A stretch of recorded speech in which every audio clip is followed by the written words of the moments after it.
Hello. Thanks for watching. What you have just heard is my easier version of Für Elise as compared to the one that I posted a few months ago, which I will link up here. So I've already done a tutorial on the first part of it, and now I would like to continue because I've had several requests to do so. So I'm going to tell you a little bit about the B and C parts, give you a bit of help with those. So let's get started. To take a look at measure 24, that's where the B part begins. So all of a sudden, the key has changed. Okay, when we start the piece, we're in A minor, and it has a really sort of intimate sound. You know, it's very sorrowful, and that is contrasted with the B section, which is quite different all of a sudden, especially in that fast bit. So it's a much more joyful part. So something that you can do, and this you can apply to many pieces, something that you can do as a player to accentuate these changes in character is to change the tone color. So depending on where you strike your string, along the length of the string, you can be getting sort of, this would be the normal sound, sort of on the edge of the sound hole. If you move more towards the frets ends of things,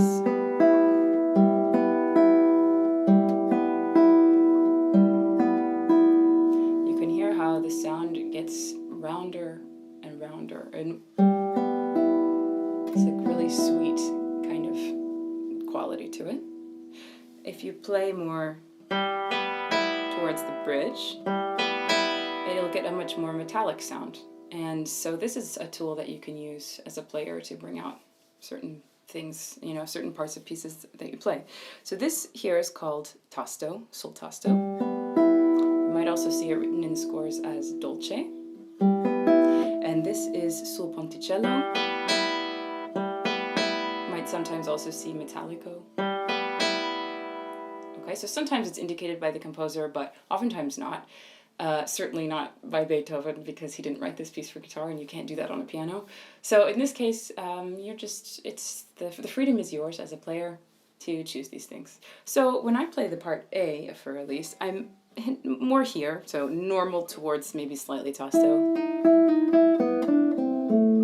And then when the B part comes in, I like to accentuate that contrast by changing the color a little bit. I don't go all the way here, because I find that a little like cartoonish, but which might be very appropriate for some things, but I didn't like it for this. So I just go a little bit more towards ponticello. Just kind of brightens up the sound a little bit to accentuate that difference in character. So that's something that you can use in many pieces. This is just one example. Okay, next thing I wanted to discuss was the slur technique. Now I touched on this in the tutorial already, so I don't want to beat a dead horse, okay, but I'll just say it again a little bit. When you do slurs, and this comes up here in the part, I've played it very slow, but it's that fast slur part. You want to make sure that you do your pull-offs in a downward direction, perpendicular to the string. So you don't want to just lift, because if that's what you do, then you don't have a very defined sound, and it just doesn't work very well. So what you want to do is pull perpendicular to the string. You can almost imagine that you're playing the string, okay, just as we do here. We move more or less perpendicular to the string, not entirely, but close to. What we don't do is touch the string and lift off, like that. You might make a wee amount of sound, and then you can hear a little bit. But I mean, clearly it's not an effective way to play the string. And the same can be said about pull-offs over here. So just watch, for example, in measure 33, all those slurs that you have there. Just make sure you can go through and practice slowly. Make sure that you're pulling perpendicular to the string. There we go. Okay, you get the idea. That's true for all the slurs that you ever play. So. Now I also wanted to talk about using guide fingers. So if you look at measure 32, one measure before we were just looking at, we have this passage. At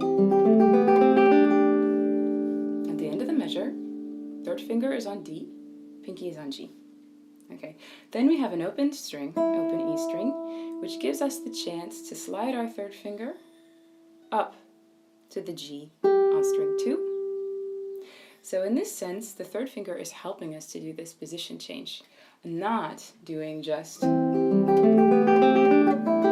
the air jumping onto the G. Because even though that might work fine, it's a lot more secure to keep your finger in contact with the string and slide it up. I'm not actually pushing down the whole time, so you're not going to hear a glissando like that. That's not what we would want to do.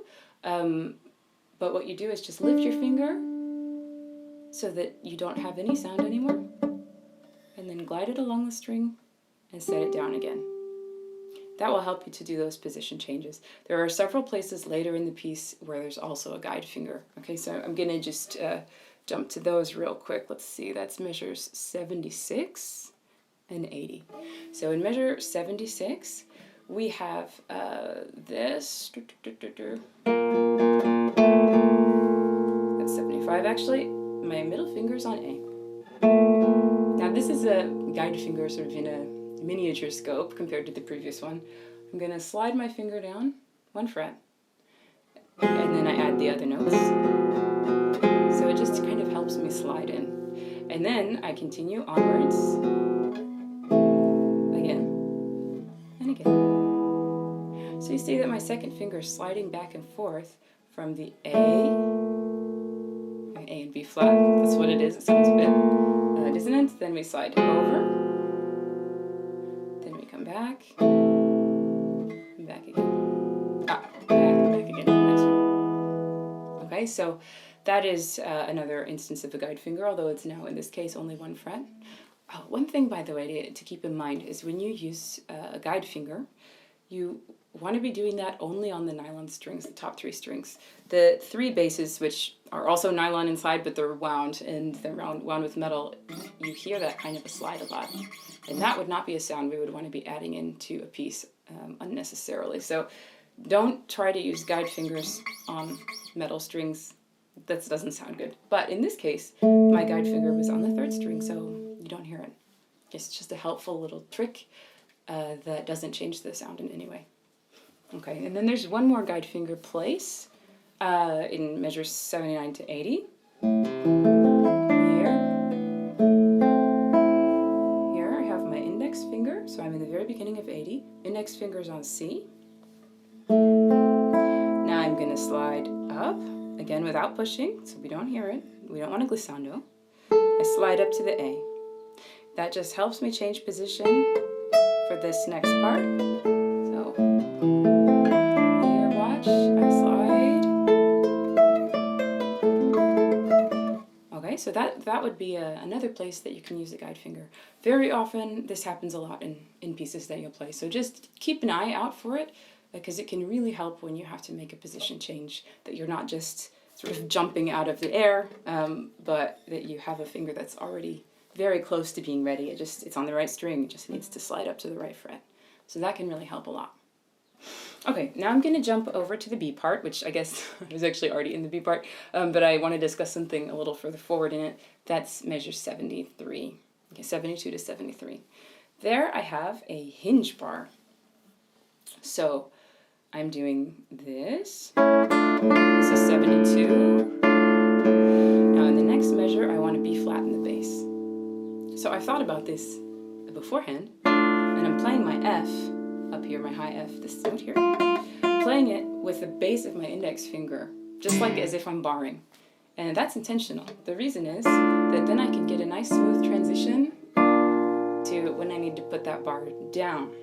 If I don't do this technique, this is called using a hinge bar, like the hinge of a door, because it opens up and closes like this. If I don't do this and I play my D and F like this, then I have this huge movement to make with my index finger. It has to jump, and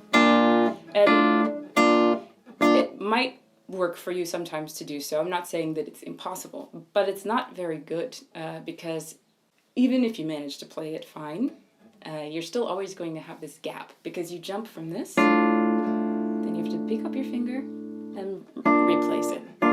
So this F is not continuous, it gets stopped, right? And it would be nicer to just put your bar there in the first place. My F is still sounding, and all I have to do is this little movement, and I've got my bar, got my F. Okay, so that is a helpful technique to use there, the hinge bar technique. Let's see, last thing I wanted to discuss was the scale. Okay, so at the end of the C part, we are doing this chromatic scale downwards in triplets, and it would be really nice to have it be very legato. So a tip to help you with that is to do the following. You want to always, when you switch strings, put all the fingers down that you're going to use, and then lift them one by one. Now I'm going to do another switch, in this case not of a string, but a position switch. I go farther down, put all my fingers down, and then just play one at a time. Together, together, like this. If you put all your fingers down at once, and then play further, lifting just one finger at a time, that's the best way to get a nice legato sound. You compare it with this, you'll immediately see there's a lot more movement in my hand, and in so doing, since I'm moving, making more movements, there's more things that need to be exactly coordinated to get the right legato sound, and that's just very difficult. So, for example, let's say I did it like this.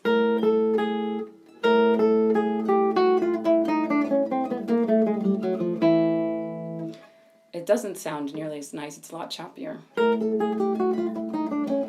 Because each time I lift, and I have to put the next one as well. Whereas in the other technique that I was showing you, everything's all ready. So I have to lift at the same time that I play the next note, but that's it. There's not an additional placement of the next finger. So that's why that works better. It might be a bit tricky at first when you start practicing that, because you have to put 3 fingers down at once instead of just one. But it really helps the smoothness. You can hear the difference as compared to.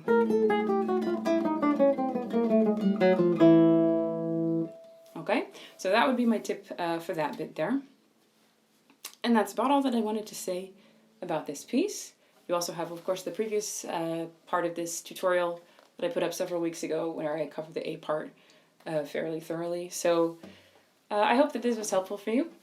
Before you go, I would like to mention that I do teach Skype lessons, so if you think that might be interesting for you, please check out my website, which is www.bellandfinch, Bell is spelled B-E-A-L-L, BEALLANDFINCH.com. And there you can find some more info about Skype lessons that you can take with me or with Jay Finch. And we also are working on Wizio right now. That's a new platform where we can interact with fans in sort of a more intimate way than you can just via YouTube. So what you can do is head on over to Wizio, if that's interesting for you, and ask a question, for example. Let's say you have a question about a piece that you're working on, or if you'd like to play a short bit and have me or Jay Finch look at your playing and critique you, give you some points to improve on, you can do that there. And what we would do is then get back to you with a short video response of 3 minutes or so, which is a personalized video tailored exactly to what you have asked about. So that's interesting to do. It's a nice way to be able to interact with fans that we can't just do on YouTube. So head on over to Wizio, that's W-I-S-I-O. I'll also put the link in the description, and you can check that out. So thank you very much for watching, and see you next time. Bye.